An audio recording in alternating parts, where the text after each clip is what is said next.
Here we are, back for another episode. We're going to get into the number 4 ranked team by the owners. This time we're going to get into new owner, Eric Detmar's Squint's Sluggers. The roster has been shifted here and there. Draft night, he drafted Garrett Lytle with his first pick, the 10th overall pick of the draft. He then pulled a very unlikely move drafting Zach Wisniewski in a shock that left everyone stunned. His last pick, he drafted Kyle Reinhardt, and that picture at the event is one of the funniest pictures I've ever seen, especially at draft night. Kyle is absolutely pissed, and Eric is smiling ear to ear. Ironically, Kyle was traded later that night for John Newcomb to the Hawaiians, and then John Newcomb was traded to the Diamond Dusters in exchange for Luke Prince, a trade that transformed this team and made them, I would say, 3 or 4 positions better already to start the season. So the final roster is Eric Detmar, Garrett Lytle, Zach Wisniewski, and Luke Prince. So let's get into the statement. Everyone's seen the movie Sandlot. Everyone knows this team's based off Sandlot. Eric, maybe back in his heyday, has a slight resemblance to Squint from the movie, hence Squint's Sluggers. And ultimately, if I thought this Squint's team was going to win it, I could just say Wendy Peppercorn, or whatever her name is the championship, right? It's a perfect scenario. The whole movie, Squint sets up a plan to woo her, to get her. And Eric could be setting up his whole team to win the championship. But in reality, Sandlot's about baseball, right? Wendy's a distraction. The main story was Jet and Smalls.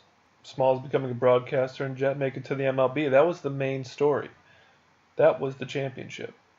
Wendy's a distraction. Stay out of the pool. And that's what I think could be the downfall of this team, is distractions. Whether that's off the field or on the field. Mix that with the fact that Eric is the second youngest player registered for this season. Everyone's going to be older than him. All his teammates older than him, and will he be able to be that force and leader as a 19-year-old in the league? The kid's got passion. He's a big-time name. There was a lot of segments on Going Corn. There was even I did a Fireside segment about Eric, and he brings a lot of passion, energy, and people talk about it. He has his own show with Brett. So for as young as he is getting the recognition, and it's well deserved. He's a very good player. Very good player. Second in all Leroy last year. But he was always with the Jet. He was always with Brett to keep him from distractions. Jet's gone. What's keeping him from going for Wendy? What's keeping him focused on the game? A couple things worry me about this team. Number one, Garrett Lytle, Zach Wisniewski, and Luke Prince are all first-time players. Luke and Zach didn't even have a full year under their belt last year, so they're actually registered rookies this season. With that being said, I'm only going to go into some stats from last season. This team went 32-24 combined, played in 56 games. That winning percentage is second highest among the 11 teams. Only the Lake County Liners are higher, and that's strictly because of Caleb. Second best in ERA, 4.98, only trailing the Liners. 318 opponents batting average, also only trailing the Liners. And like I said, the statistic for the Liners is basically just Caleb. So they're one of the best pitching teams in the league from last season. There's just a lot of what ifs. It's a 20-game season. Zach played 4 games last year. Garrett only played 10. I'm sorry, Luke played 10. Garrett played 16. But if you take out Eric's season, Garrett had an 8.87 ERA. Luke had an 8.0 ERA. Both with opponents batting average above 400. So how much are the numbers actually skewed for Eric in the sense of how good this team is pitching-wise as well? And Wisniewski in only 4 2/3 innings pitched at a 15.43 ERA. Eric can only pitch 2 innings, 3 innings a night. What's going to happen in the other 6, 7 innings? 7, 8 innings. Garrett was a big-time slugger. He had 17 homers and 112 at-bats last year. And he's the only one on this team with a batting average over 390.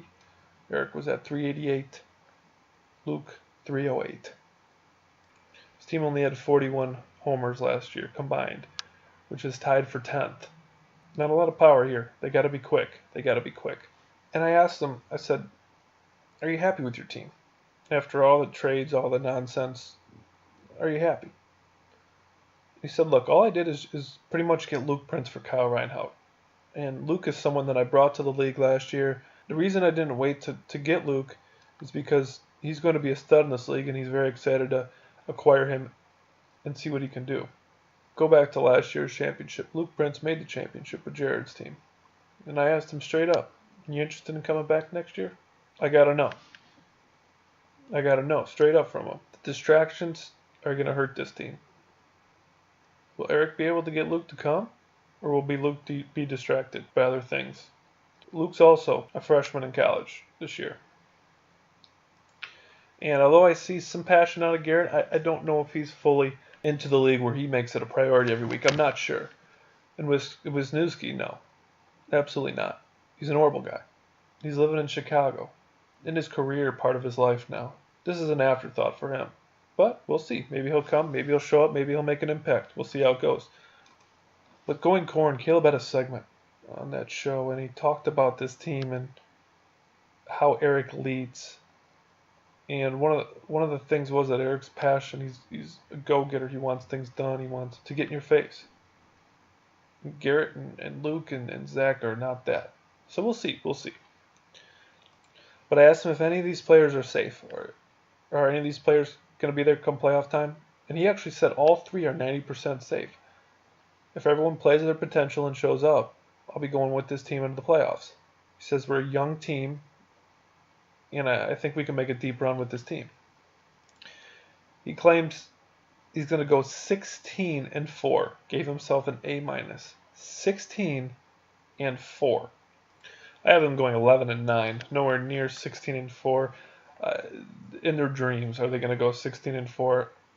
One thing that this league and a lot of other commentaries on some other shows and people talk about is they hype guys up that haven't shown what they can do. Prime example, Austin Gibson. Hype him up to be one of the best players and could be a stud and all this and that, but guess what? He's either injured or he doesn't show up. I'm going to say that about Zach Wisniewski, and I'm going to say that about Luke Prince. Luke Prince, you had to beg him to come last year. He played decent in the championship. He played decent in the leading up games, but he was essentially the fourth guy on that team. Eric needs him to be at least third on this team.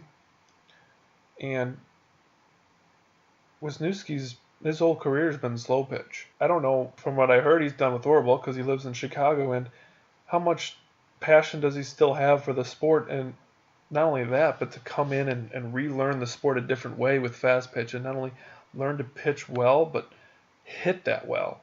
And I seen him struggle with it last year, and it's a whole different mind game when you play a sport a certain way for a long period of time and then have to change. And I don't know. We'll see. Garrett proved to me he could be a good player. I think Garrett will be a very good player next year. He's quieter at times, but I think he's ready to make the next step. I think he's ready to have an all-star season, so to speak. But like I said, his pitching as well, and watching some of his film, is he was very inconsistent. So Eric's going to really have to tone him on to be a number 2. And you're going to hear this team right away on the broadcast. They're going to be commentaries for the second game opening night, May 9. They're going to have a bye that second shift, and they're going to be on the mic. But I asked him what 3 teams are on his radar. Number 1, Bombers. Simple. Brother. No more needs to be said. Number 2, the Liners, and it's just a custom. A lot of these teams want to play Caleb. He's the best player in the league, and they want to face that. And his 3rd is the Narwhals. Because of the rivalry that's been created through Jansman, we'll see if Jansman makes it to those games. Unfortunately, you won't get to see this team till May 30. The second game, May 30, will be their opening night on TV, on Facebook, as they take on the backdoor Sliders. So you're going to have to wait to see this team in action. They're going to be able to build chemistry, get better, and see who they are before you get to see a maybe finished and maybe changed product in the Sluggers. But then you'll get to see them once again the week after June 6th You'll get to see him against that Liners team, against Caleb, and that'll be the first day of extended rosters, so we may have some shifts there. We may have some shifts in that team. We will see maybe another player on that team, so look for them May 30. Be sure to check out their team page. Go to leroywiffle.com, hit the teams, look for the Squints Sluggers. Be sure to follow them on Twitter. Squints Sluggers LWA is their handle. And make sure to catch his podcast, The Strike Zone. It's on our YouTube channel. Him and Brett have good debates, good talks. Hopefully they get a couple more guests on to talk about some other things. But all in all, I don't know who the distraction could be or what the distraction would be. I don't know what Wendy is, but they need to stay away from whatever Wendy is. And they need to stay on the path for this team to be good, because Wendy could suck you up and the Jet will go right by. Next team we're going to get into, the number 3 seed, Bush League Badgers. They went all the way to the championship last year, and we'll see why the owners think that they could get close to making it back. This has been another episode of Fireside Chat, and we'll keep on trucking.